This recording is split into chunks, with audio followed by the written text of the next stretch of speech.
Hello, friend. Welcome to this week's episode of the Remarkable People podcast. Today, we have with us our friends from Canada, Craig and Meredith Bennett. We are going to talk about how they were in the corporate workforce, but completely unfulfilled, even though they were successful. They're going to talk about how they left the corporate world, started their own business, were successful again, but were still unfulfilled. And then as they were on their personal growth journey, they found their sweet spot, but they first had to take that initial step. And so they're going to talk about what they achieved and how they did it. So hopefully you can too. This is all about finding clarity, moving forward in your life. It's really meant for entrepreneurs, especially those with their spouse who are doing it together. But we also talk about how if some people are an entrepreneur and their spouse is not involved or they're involved in a separate business, how they can still work together and help one another. So it's packed with a bunch of great quotes. It's packed with great clips, and it's packed with a bunch of applicable knowledge that you can take and apply to your life and see even more success. So I'm David Pasqualone, and welcome to the Remarkable People podcast. The Remarkable People podcast. Check it out.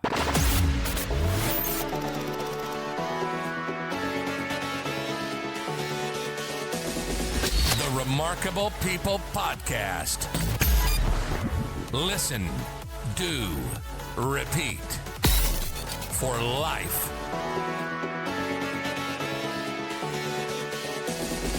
The Remarkable People podcast. Hey, Craig and Meredith, how are you today? Great. How are you? Excited to be here. Oh, we're excited to have you. And today's a special show, ladies and gentlemen. As we said in the intro, we have two remarkable guests today.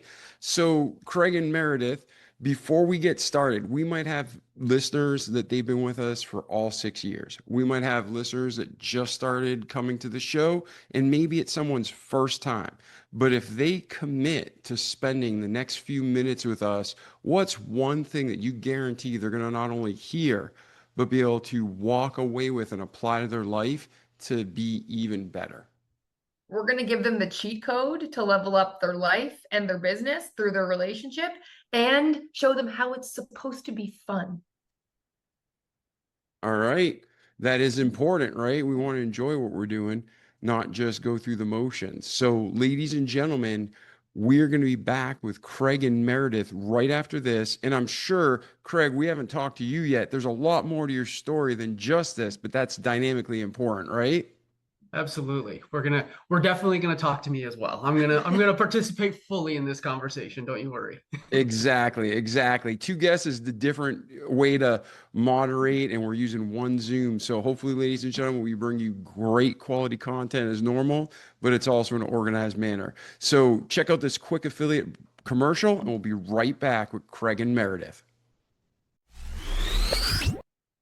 Ladies and gentlemen, I live in Pensacola, Florida, and while I love this area, we have some real issues with the water.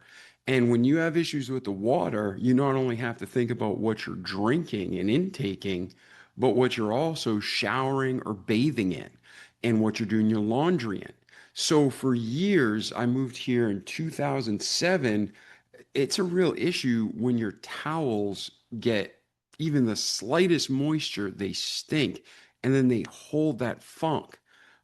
But over the last 3 years, I've been using MyPillow bath towels. Not only are they comfortable and luxurious and soft and big, and they absorb the water off our bodies like a towel should. If you've ever used a towel that like it won't even absorb, so annoying, right?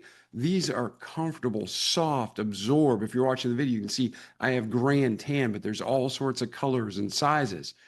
But what I love most about these towels is that they don't stink. Whatever technology they were built with, you can ask Mike Lindell and his team, they shower, they wash, they get folded and put on the same shelves, and yet they never have a foul odor. and they've been with me. Like I said, I think this pair's been with me 3 years, this with me 2 years, and they still look brand new. So go to mypillow.com, use promo code remarkable. You get 30 to 80% off not just these beautiful bath towels, but anything else you order on the website, and free shipping too. So again, go to mypillow.com/remarkable, use promo code remarkable, and you can pick up these bath sheets and anything else you want for 30 to 80% off, free shipping. And if these aren't the best bath sheets you use, you can return them for your money back through MyPillow. So that's it. I'm David Pasqualone. I hope you love your MyPillow towels as much as I do. Now enjoy this great episode of the podcast. All right, Craig, Meredith, I don't know which one of you wants to start first, but tell us about your story. We're talking about the cheat code. We're talking about having fun. We're talking about having great relationships. Something had to happen that was a catalyst where you found this to be so important and you unlock the code. So tell us about your relationship, your life, how it all started, and we'll bring us through chronologically through today. Yeah. So we'll start maybe where we used to be corporate employees. And we were, we grew up believing that life was designed to be a certain way. You go to school, you work hard, you get good grades, you graduate, get a good job, climb the corporate ladder, all the bonuses and promotions and all the things that go along with the corporate existence. And we were living that life. We were executing that plan, and we were doing a pretty bang up job, if I do say so myself. We were ticking along pretty well. And then we were offered a gift, an opportunity, where a company, we actually worked for the same company. That's how we met, and we can talk about that later if that's where the story takes us. But at this point in time, we worked for the same company, and the company says, we're relocating you guys. You're in this office, but we need you in another office across the country. And that was something for us that was like, I don't know if we want that, because we were already in a position where, especially me, I was super unfulfilled in this job. I had taken this life path that was kind of put in front of me, and I didn't ask questions. I didn't question that was actually something. There was actually another path that I could have taken. So I was down this path and I was feeling unfulfilled. And when this gift was presented to us, we looked at it like a flashing off, like a exit sign off the road, basically. And that's how we see it in hindsight. Yeah. In the moment, it was incredibly stressful. Totally. We're going to make this move across the country, further from our friends and family and all those things. It was a really stressful decision to contemplate walking away from anything we'd ever known and everything that we were actually quite good at. And then at the same time, my dad got cancer, and we thought it was going to be his last Christmas. And so we drove 17 hours home to spend it with my family. And we ended up getting 4 more years with him. So incredibly blessed and grateful for that. But that was the perspective that we needed to actually help us make that decision. The decision to walk away from our corporate jobs and walk into, we didn't really know what yet. We just knew that we weren't going to move and that we would figure out what the next step was. Yeah, we had no clue how to, we were just like, we're in a plane, we're going to jump out of the plane, and we're going to just figure out how to build a parachute on the way down. Nice. And forgive me, were you guys married at this point already, or were you dating? Yeah, married. We were married then. Married. Okay, so you're married. The company knew you were married, and there was no precursor or conversation or even probing, like, hey, would you be willing to move across? They just told you one day? Yeah, and in fact, when they first presented the opportunity, it was the weirdest thing. My job was going to actually stay, because they needed a small team. My job was actually going to stay in the one place where we were, and her job was actually expected to move back across the country. So that's how it was presented at first. It was the weirdest thing. Right. Anyway, we had a conversation, and we were like, you guys know that it's a package deal. We're right? Package deal here. So where one of us goes, the other goes. And so they were like, oh, okay, well, both of you can come across the country, but you both have to move. But anyway, it was a weird situation. And jumped out of the plane, not having a clue how we were going to build a parachute, had no clue how to do that. And we're both pretty type A. We love a good plan. We love a good to-do list. And so it was a weird decision-making process for us at that time to say it feels like the right decision, even though we have no plan. So we, of course, jumped onto Google, as you do, and we learned that 90% of millionaires make their money in real estate. So we jumped into that. It's like it's interesting when you're both leaving everything you've ever known, the steady paycheck, the corporate job. It really, you get really motivated to figure out how you're going to make money so that you don't live out of like a cardboard box or something. That was the story we were telling ourselves. Like, if we don't create this revenue generating something right now, we're going to be homeless. Obviously, it was a huge story we were telling ourselves. But that scarcity was rising within us. So we started chasing money. We started chasing after like a business here. We jumped into real estate. We jumped into Amazon stores. We jumped into all these things that were literally chasing money, but had no, like, they weren't on our heart. There was nothing there for us. We did not care about it. And what we ended up doing was starting this real estate company that was making us miserable. And to the point where we were starting to snipe at each other. We were starting to get short with each other. We were starting to really, the foundation that we had built, the marriage that we had built, which we were very, very intentional about, was starting to have chips in it and cracks in the foundation. And that's when we threw the challenge flag and said, we gotta have a conversation. Like, what are we doing here? And that's when we discovered we were actually both miserable trying to build this real estate business. And we decided it's us above everything else. Even though we'd invested quite a bit of money in this real estate business, we put it away, put it on, like, put a pin in it. We're done with that, and realized we were chasing money, and decided that what we came to realize was we didn't actually do the work. When we knew what we didn't want when we left our corporate jobs, but we did not do any of the work to understand what actually we did want. Who do we want to be? Because we were also facing a pretty significant identity crisis when we left our corporate jobs, and all the things that we were good at and all the ways we were validated. So we didn't know who we were. We didn't know who we wanted to be. We didn't know what gift we wanted to give the world. We hadn't done any of that work. So that's when we closed the business and decided we would focus on us and try to answer those questions. And we ended up going to several personal growth events, reading all the books, listening to podcasts, doing all the things. And at these events, it was interesting because people, strangers, would come up to us and be like, oh, hey, we're doing this together. That's really cool. I can't get my wife to come. I can't get my husband to come. And we would just chat with these strangers and give them advice, and didn't really think much of it. And then we were at one of these events, and the guy leading the event came up to us and said, hey, I've been watching you guys. Like, you're coaching. Do you realize you're coaching people at these events? Do you realize, like, you're helping people? And we said, no, we didn't connect those dots at all. And then he said, I'd like you guys to speak on stage at my next event about relationships. And we were like, who, us? So that was a terrifying moment that we said yes to, because that's what we had been hearing, lean into the discomfort. And this was incredibly uncomfortable. So we decided we would lean in. And it's crazy because that talk became the catalyst for literally everything else we built. We really had to sit down and codify what it is we do that makes our relationship so strong. And that was the seed from which everything else has grown. That's when everything came into focus for us. And it was interesting because we needed someone from the outside looking in to give us a different view of us, of what we were doing, of our lives and our potential. Like, we needed someone to see that in us, see our greatness in us before we could see it in ourselves. So that was really cool. It's hard to see the label from inside the jar.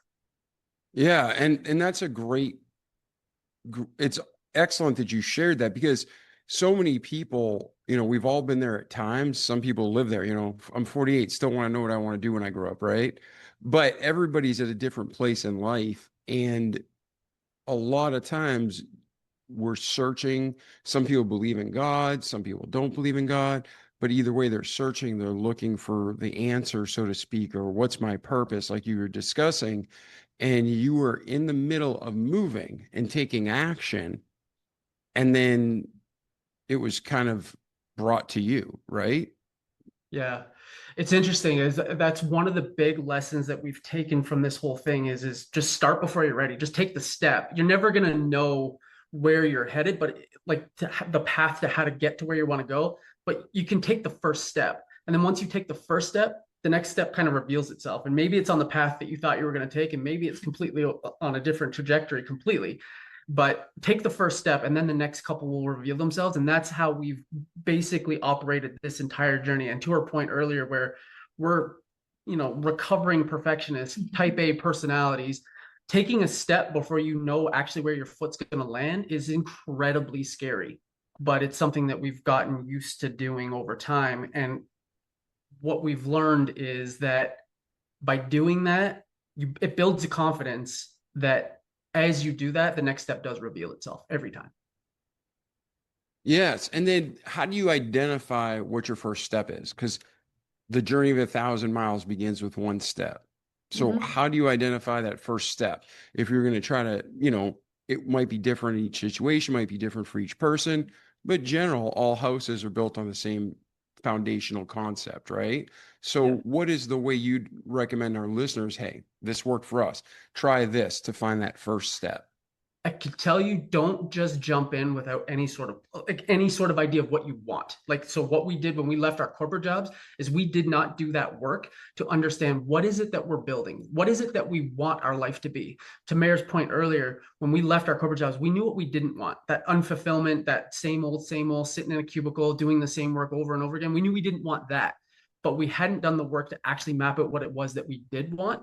And so when we jumped out of the plane, we were kind of flailing. We were kind of We like hit the ground for sure. yeah, we were a ship lost at sea, bobbing along. Like if you don't know where it is you want to go, chances of you getting there are super low. So I would say the first step is really take stock of what it is that you want your life to be. And then once you have that destination, then we can plan the first step of, okay, well, if that's the thing, who is the person that has that thing? And how do I become that person? What's a skill or a trait that person has? And then go after that skill or trait. Go develop it. So to build on that, like we had to do some work on what do we want our future to be like? What do we want our life to look like? We hadn't done that work, and it has changed a lot. It's not a set it and forget it kind of North Star. It's what do we want our life to look like? And when we did that exercise the first time, as clear as we could be, it with the work part of it was we want to help people. Like we didn't have a very clear notion at all of how exactly we were going to do that, but we wanted to do something to help people more directly than we had been in our corporate job. And so once you have at least as clear a vision as you can have in the moment of where you want to go, and it may not be that clear, and that's okay. Trust your gut to take the first step. You like whatever comes to mind is what you think the first step is, take it. You may have to shuffle to the side to take another one, or shuffle to the other side and take another one. You're going to course correct the entire way. There is no perfect step. It's have a notion of where you're going and take the first step you can think to take of that's in that general direction, and then continue to course correct as you go. And because I thought we were going to learn from, our mentors, from books, from podcasts, and learn all the mistakes everyone else in the world has made so that we wouldn't make any. We're going to be so prepared when we start that we're never going to make a mistake. And we have made so many mistakes, and we've course corrected so many times. It's mind boggling, but there's no other way. You're going to course correct. So just put it out of your mind that you're not going to make mistakes, because it's inevitable. And fail fast. Like I would say that not only is making mistakes like inevitable, it's actually a good thing, because it allows you to know what doesn't work quickly, so you can move on and get on with finding what does work. But it also just builds your resilience. Like when you're building a big life, you're going to need to be resilient. You're going to fail more times than you're going to succeed.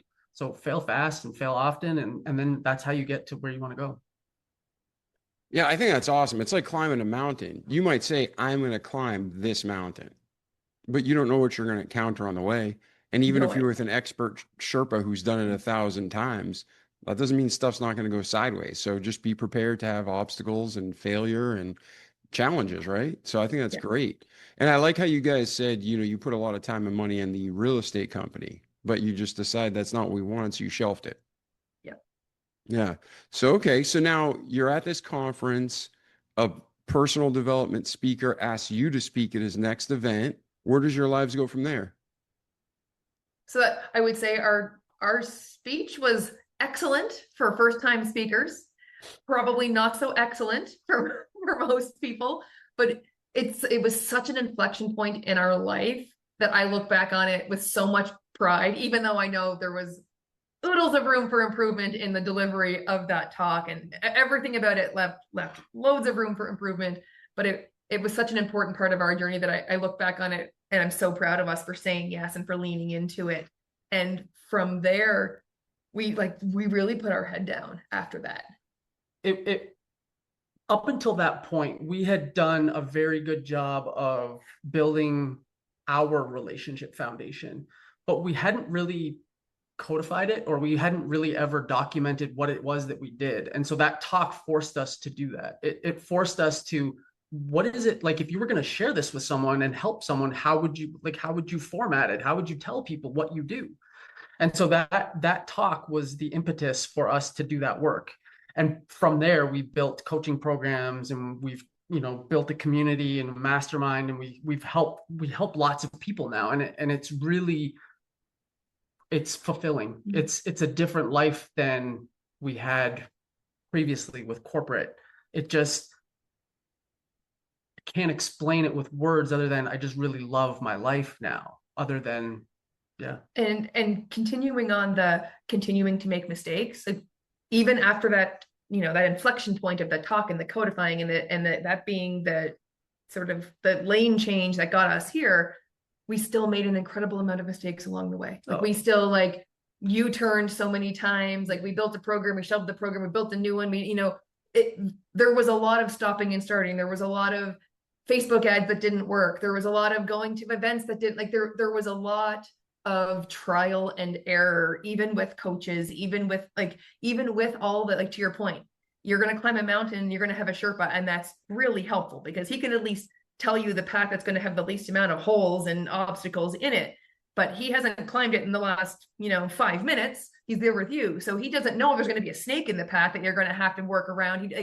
You got someone beside you, a coach, a mentor who can guide you. You still have to do the work and take the steps and make the mistakes and regroup and be, to your point, be resilient, because it's hard. Like building a business from nothing probably is the easiest it's ever been with all the technology we have. It doesn't make it easy. Like it's still a difficult process to learn all the skills you need to learn. It's one thing to be good at relationships. It's something else to be good at business. So the relationship part comes easy and the helping people part comes easy, but there certainly was a lot of mistakes and a lot of learning for the business side of things after that talk.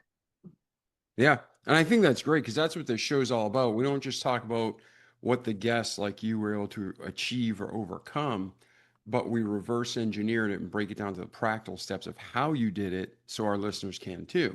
And that's what you were saying. You're just living life and you had to stop and pause and say, what are we even doing? It's second nature to us.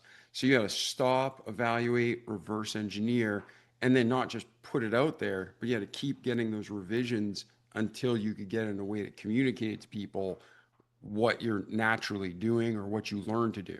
Is that correct? Yes. Totally. Yeah. We're on iteration. And in fact, we're revamping everything again now. And it's been 3 years. So it's an iterative process. You put something out to market, you get feedback on it. Some of it is like, okay, this is good, this lands. Some of it is like, this could be better. This needs to be changed. This needs to be turfed completely. Whatever it comes, you get that feedback, and then you keep making iterations, and you keep, making it better. And then you keep releasing it to the market. You keep getting feedback. People are interested, they're not interested, whatever it is, but you just keep going because it's on your heart to help people and you want to do the best job you can. So you just iterate. Yeah. And so exactly how we got there was we did that talk, and it was considering how new we were to speaking, it was really well received from a content perspective. And we had several people say, hey, I want to know more. So we created an 8-week program, 1 week ahead of the people who we had just presented to. They're like, hey, we want to learn more from you. What can we do? And we're like, okay, well, we're going to make a pilot. Well, you could be our pilot group. Yeah. We did it for free. We did it just for the practice, for the feedback, to force our hand to get it done. So we gave ourselves a week to do week 1 and stay 1 week ahead of that pilot group the whole way through. So we finished our 8-week program. Start to finish took 9 weeks because we did a week first, and then they came along behind us every week, every step of the way. And so that was really how we started. Was the content was well received. Okay, let's package it up in a way that we can actually scale it to help more people, and take those people who enjoyed the content and put them through this and get their unfiltered feedback to make it better. And to your point, we're on iteration 3 or 4 at this point, and on a 3.5-year period, because we continue to get feedback and we want to make it better. It's funny, as we were going through the pilot, we're 1 week ahead. So people are going through week one, we're creating week two. And as they finish week one and hop into week two, we're going back and fixing week one based on the feedback we're getting, and also creating week three so that we're staying ahead so that they can keep kind of making their way through the program. It was incredibly busy and stressful in the moment where you're just like, oh no, we got to get this done. We got to stay ahead of them. But it was really fun. Yeah. Yeah. That's awesome. So if someone's listening to this, they're in corporate America or corporate Canada, corporate, Monterey. It could be anywhere in the world, corporate China, right? If there's such a thing, communist China, but they're in a job, not really fulfilled. It's not a passion. We talked about this, but if we were step 1, 2, 3, you're working with these clients, what do you recommend they do to help find that vision that before they jump into something? It doesn't matter if it's a profitable business. Like there was actually, what's ironic is about 2 months ago, I've been thinking about a business for over 3 years. And I traveled to a different state, got the training, bought vehicle, got the equipment, did a whole bunch. I was ready to launch. And at the last minute, I stopped because I was like, this is changing what I actually want out of life. It's a local business that was going to tie me to this area geographically, and I want to be able to travel. So I'm like, that's not the life I want. So I'm like, I'll do whatever God calls me to do. But I wasn't sure. So I just put the brakes on it after 3 years of thinking and 6 months of real hardcore planning and buying, and then scrapped it. So when you're talking to people, that first step of knowing what you want so you don't make these expensive mistakes like you do at the real estate company and me with this other business, how do you recommend they avoid that to find their true purpose?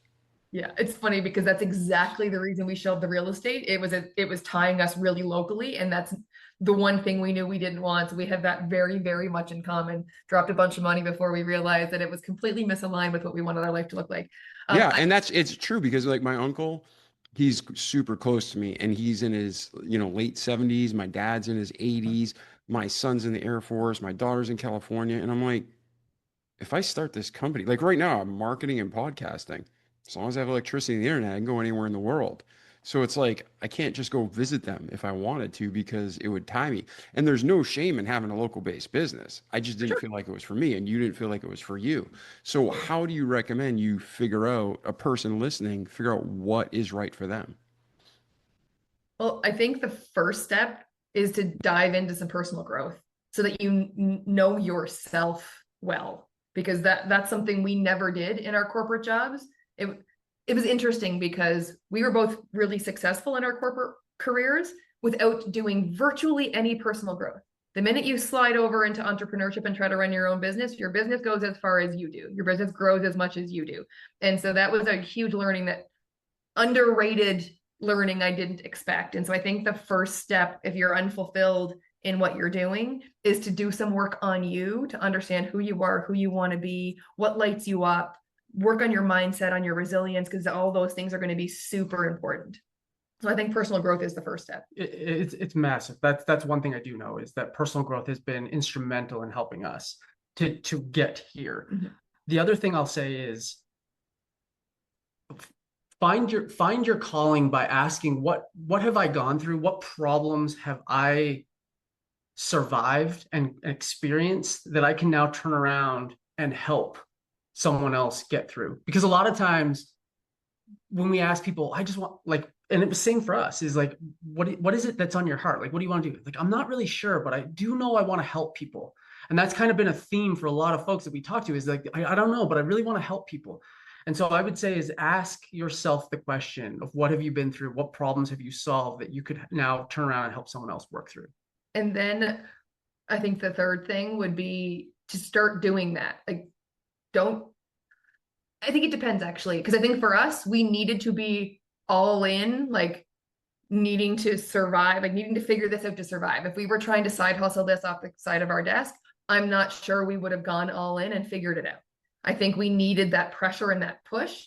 I don't know that everyone does. I think there's lots of people who could build something as a side hustle that will then eventually take over, and they can step out of their corporate into their side hustle and make it their full-time, their own business and run with that without the added stress of the financial component of like, I don't know how I'm going to pay for groceries this month if we don't figure this out. And so at least start it as a side hustle for a little bit to see if you even like it. Like start doing the thing that you say you want to do to see if you even, if it is what you expect it to be. Because we thought we were going to love the real estate. We picked a real estate investment strategy that had a real altruistic component to it. We thought we were going to love it. And, you know, we were not very far into it and we were miserable. And so I think trying the thing you think you're gonna enjoy, try it first before you jump with both feet into it and leave it all behind. Yeah. And then ask yourself very specific questions of what you want your life to be like. And literally write out the perfect day in your life. Like write out like where you are, what you're doing. Even if you don't really know all the answers, just write, because a lot of times your subconscious, your soul does know deep down inside you what you want. And so just write, like stream of consciousness, write a bunch of stuff, and it'll probably come out through the pen of what it is that you really are called to be doing in your dream life. And then, you know, listen to that, listen to your intuition, listen to that subconscious. When you write down those notes, take those seriously, like look at that. And it's like, oh, it really is telling me that I want to be near mountains and I want to be helping people, you know, through divorce or whatever it is that you know, that comes out of that. Take that seriously and listen to that. And then to her point, just go after it, try some things. Side hustles, if you want a lower risk approach, start it while you're still in your job instead of jumping right out of the plane right away. Yeah, I think we were talking about that a few episodes ago with another guest. And, you know, there's people who just rip off the Band-Aid and go for it. There's people who have, you know, 6, 9 months of income set up so they have a safety net. There's some people who transition. And for most people, think the transition approach is best, especially if you have married with children. Because, you know, you can experiment on your own. You can be married and experiment with a spouse. You're in it together. But as soon as you bring kids in the equation, they don't deserve to be jerked around. So have a little more stability, right? I mean, that's just turn your risk dial 100%. down a little bit. The more people that depend on you, the lower the quotient. 100%. We all have a risk dial. And if you're a single young person and it's just you, turn it all the way up. Like just let her go all in all the time. Go all in. But if you're married, you've got and a couple kids, dogs, like turn it down. mortgage, you got a couple house plants, like your risk dial has to go down as you accumulate other responsibilities, for sure. No, I didn't ask you, did you guys have children or no children? No children. Okay, so when you were doing this, there's no good or bad. I just want to know your situation, because now we're talking about that. I'm like, I don't want to make anybody feel bad about themselves because they have kids. That's a beautiful thing. But you do have a lot more flexibility without kids up front, right? 100%. Our risk dial definitely going to be higher than someone who has a couple kids that they have to think about, for sure. Yeah. And their hours are different. There's a lot of variables. So, okay. So now you're working with people. Tell me or basically between the beginning of the story and today, is there anything we missed that you want to share with our listeners before we transition to where you are today and where you're headed next, and how our listeners can get a hold of you? I mean, besides the fact that it always takes longer, is harder, you know, you want it all to happen. You think it's all going to happen faster. Everything takes longer than you think. That was a hard lesson for sure. It's true. It's going to take more resources than you think. It's going to take longer than you think, and it's going to be harder than you think. Mm-hmm. Yeah. And I think that what has made all of those things more tolerable and a little bit easier is community. I didn't really realize, again, coming from corporate, you kind of have that baked in, like you've got a team that you're working on. There's like social connections at work that you can kind of talk to people about work stuff. When you jump into your own business, I really underestimated how lonely, even though we're doing it together, like how lonely we would feel doing entrepreneurship, because both of our families and most of our friends don't really understand it. So they think we were crazy to walk away from our corporate jobs. Still do, I think. For sure. Most of them do still think we're nuts, 100%. Yeah. So it is a bit isolating, because sometimes you feel like you're standing out and shouting out into the abyss and you're not really sure anyone's out there. So finding communities of other entrepreneurs, people involved in personal growth, something so that you don't feel like you're completely on an island. They don't have to be doing the same thing as you. It helps to have people who understand what you're going through and can share a Facebook post or, you know, comment on an Instagram reel, like something so that it doesn't feel like you're completely all alone, especially in the beginning. That would Yeah, be and I amazing. would say I think we're all told what we should want and how we should think, but that doesn't make it right. Only God's will is what's right for us. And, for us, it's between, me and God, it's between you guys and God. And at the end of the day, if we pillow our heads, we can be right with God. That's all that matters. But not everybody's called to be an entrepreneur. Not No. everybody's called to be a corporate employee. Not everybody's called to anything. So, if someone's telling you like, man, you got to own your own business, you got to run it. I know some business owners that are miserable and they Mhm. were super happy and ended up, they were making more money in corporate America. It was just like, I recently was speaking with someone, I gotta be careful, but they made, mid six figures working for someone else. They showed up in the morning, they left at night. And Mhm. they were just told, you need to be an entrepreneur to be happy. You need to be an entrepreneur to be happy. You need to run your own business to be happy. And now they're in it a year and a half and they're struggling and miserable and stressed. And the money's not there, the time's not there. So, like you were saying, it's harder than you think. So you Yeah. need to be fully committed. Yeah. And trying it out, like you said, is a beautiful, beautiful approach. So, if someone wanted to get a hold of you, what's the best way to reach you? Best way to reach us is probably we have the most fun on Instagram, I would say, but we have our reaches at our website too at roadoflifecoaching.com, or Instagram, we're at Meredith and Craig, or on LinkedIn, we're at Meredith and Craig. Yep. I think we're also at Meredith and Craig on Facebook. All the usual places, I guess. You can send us a DM pretty much anywhere, and Yep. you'll reach us at Meredith and Craig. Yep. And who do We you think are the perfect people listening to our podcast that you can help best? Not that you can't help a lot of people, but really, if you were to describe, hey, if this is you, we're super confident we can help you. Yeah, we love working with married entrepreneurs. That's our like we love working with everybody, but to your point, our very favorite people to work with are married entrepreneurs, especially if they're in the same business together, because we live that, so we understand. We work with entrepreneurs who are in different businesses that are both entrepreneurs too. We work with people who are in corporate America, but our very favorite people to work with are married entrepreneurs, because the ROI for your business on improving your marriage, it's mind-boggling. Like, your marriage is going to be the engine that drives your business forward, or it's going to be the brakes that keep you stuck.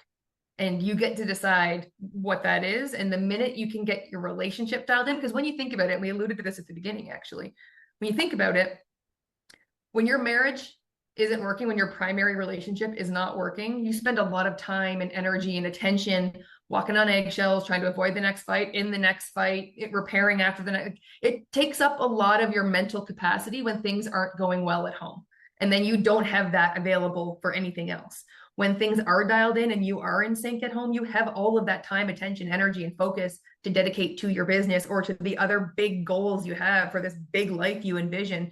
And the cool part is, not just you has all those extra resources, your partner also has all that time, attention, energy, and focus to dedicate to the business and to your big life goals. So it becomes this like exponential energy force that propels you forward, propels your business, propels you into the big life goals that you've set, your North Star that you've got for yourself. So when you can dial your, especially as entrepreneurs, when you can dial your marriage in, the business takes off. And that's the beautiful part that we just love to see happen when those things work together. And what about for the entrepreneurs whose spouse isn't involved and they just like, hey, you handle the business, make the money, I'll take care of this. Yeah.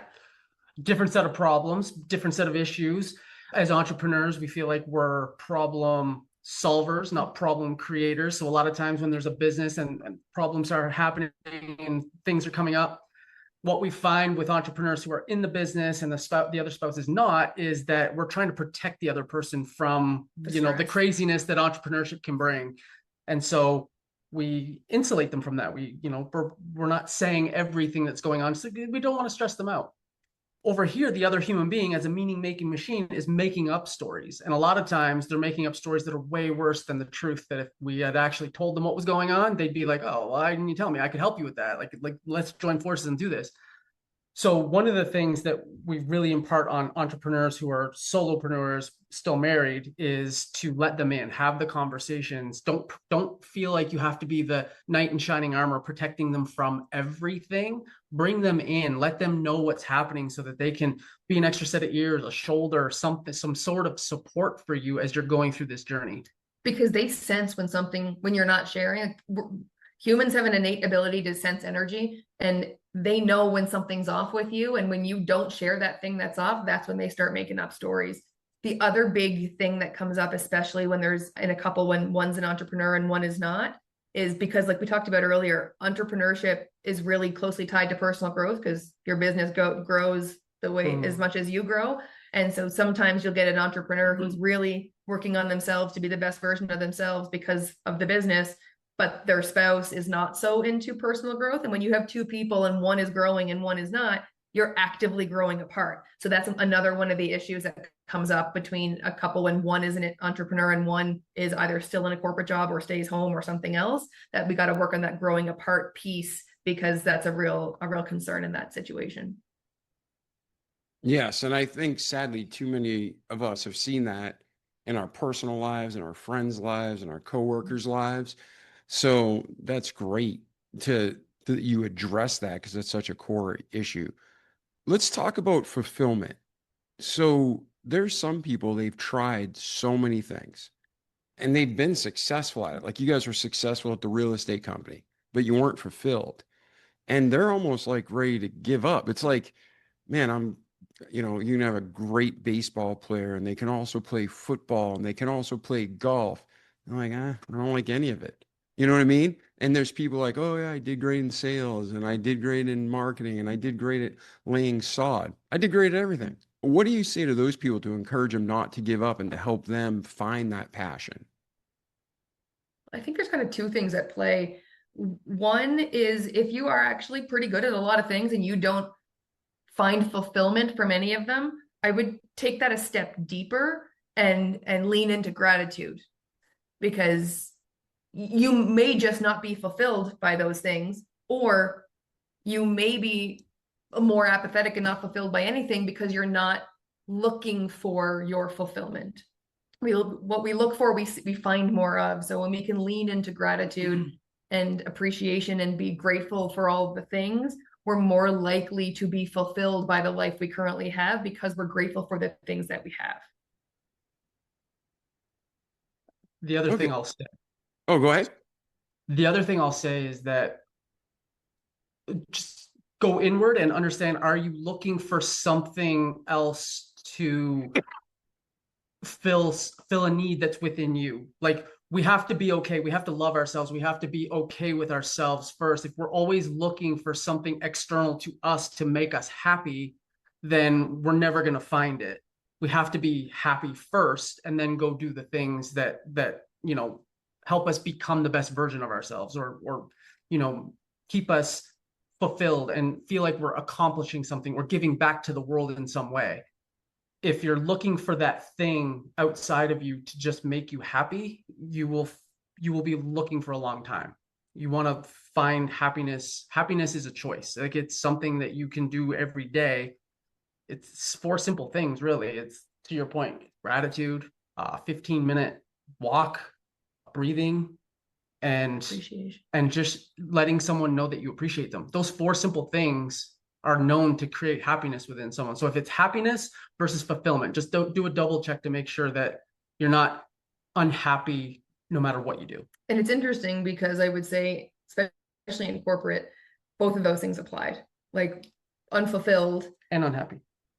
Yeah, unfulfilled, but also searching for something. Hadn't done the work on ourselves first. Like, for sure, we both discovered in this, and when we put a pin and we shelved the real estate business and went all in on ourselves, we both discovered we had some version of a limiting belief around not being worthy, not being good enough. We talked, like, we used different words about it, but the root of it for both of us was the same. And so we kind of had both of those things happening for us at the same time, was the unfulfillment in the day-to-day job itself, but also hadn't addressed the root of feeling worthy and feeling good enough and not seeking fulfillment outside of ourselves. And so we had to do both of those things. And I think the work on ourselves and working on our own self-worth and feeling good enough makes it easier to be fulfilled by smaller things and be fulfilled in the things that you can do day to day.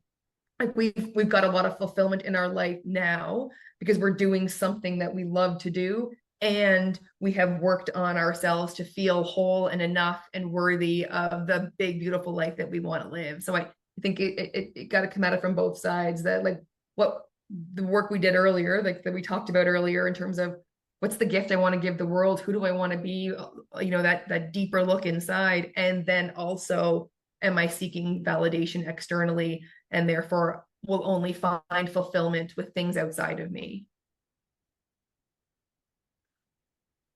Yes. And I think that is so important. Again, you need to be able to have peace within yourself. Just you and God are good. Everything else is icing on the cake, right? It's like if you don't have that peace within yourself, you're disappointing yourself. You're cheating, lying, stealing, you're ashamed of yourself in private. What good is it, right? Yeah. 100%. Yeah. So let's do this. If someone wants to get a hold of you, we talked about social media, but what is the best way to reach out, or do you have any special offers on the website they can try out?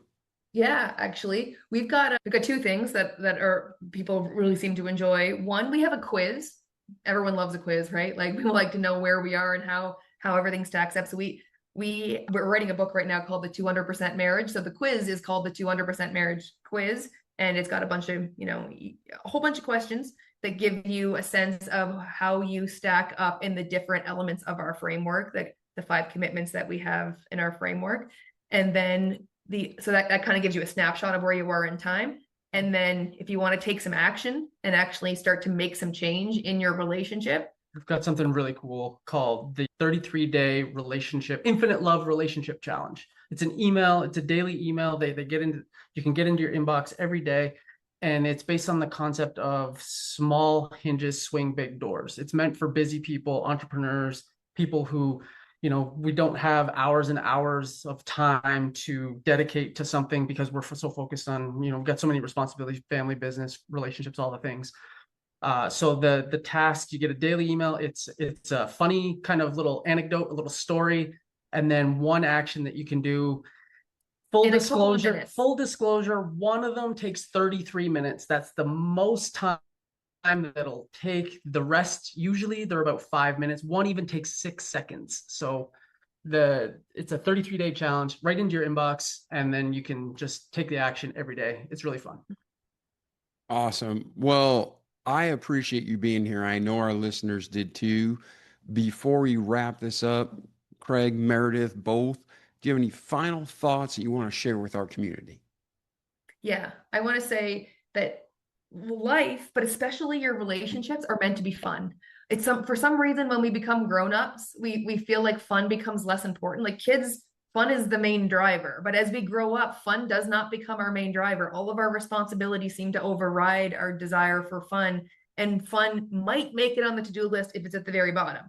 And when things stop being fun, we stop wanting to participate and engage with them. And I'm betting the last time you and your partner were having fun, your communication felt good, your intimacy, you felt close, there was no conflict, like everything flowed when you were having fun together. And so prioritizing fun in your relationship is a sneaky, fun, and easy way to keep yourselves connected and keep the communication flowing. So put fun back up, like at the top of the list, so that you're finding some way to have fun together every single day, whether it's like playing a game, doing something dedicated fun, or just making the mundane stuff in your life more fun. Find a way to inject more fun into your relationship, because it will transform your relationship when you start having fun again.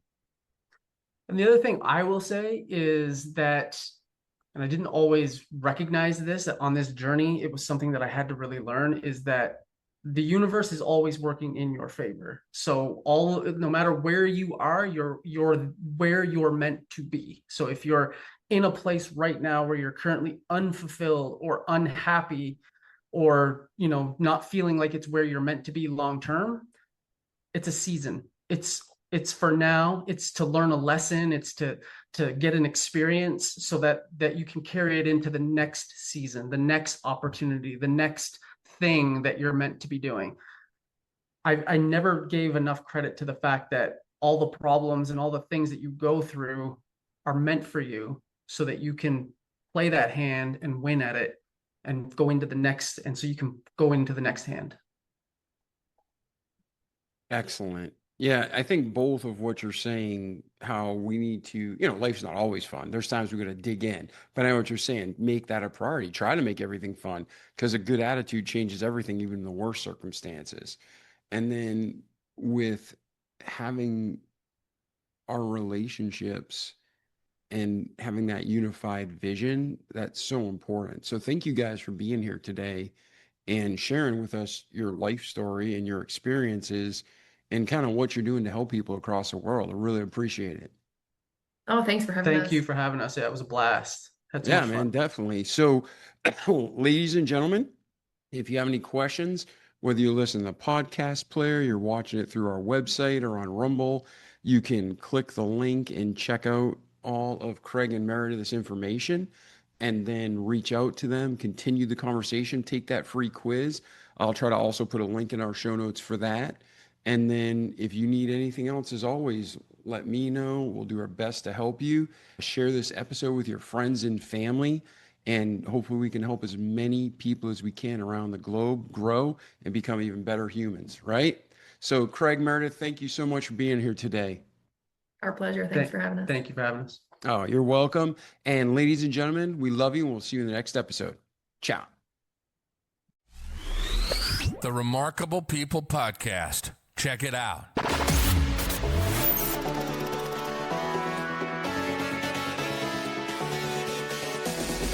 The Remarkable People Podcast. Listen, do, repeat for life.